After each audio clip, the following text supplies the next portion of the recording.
আসসালামু আলাইকুম বন্ধুরা, আশা করি আপনারা সবাই ভালো আছেন। আপনাদের জন্য আজ আমি নিয়ে এসেছি আলু দিয়ে চমৎকার একটা নাস্তা।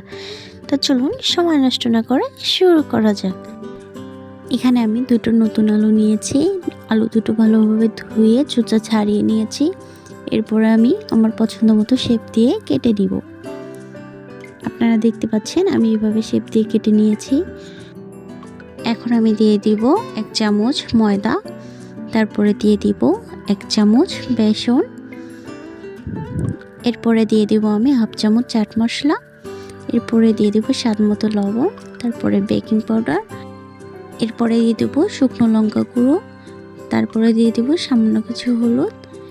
এরপরে আমি ভালোভাবে অল্প অল্প করে পানি দিয়ে মিশিয়ে নিব।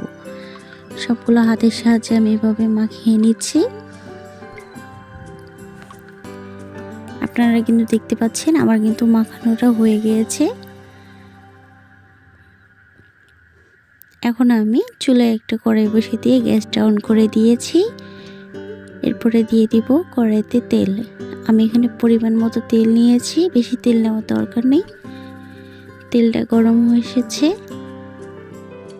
এখন আমি একটা একটা করে দিয়ে সবগুলো দুইবারে ভেজে নিব।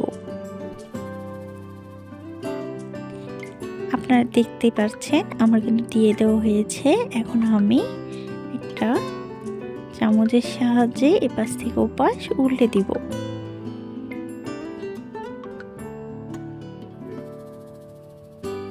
আমি কিন্তু অনবরত নেড়ে এপাশ থেকে ওপাশ উল্টে ভেজে নিচ্ছি। আপনারা দেখতে পাচ্ছেন আমার কিন্তু ভেজে নেওয়া হয়ে গিয়েছে। এখন আমি একটা প্লেটে উঠিয়ে নিব। আমি এভাবে তেলগুলো একটু ঝরিয়ে প্লেটে উঠিয়ে নিচ্ছি।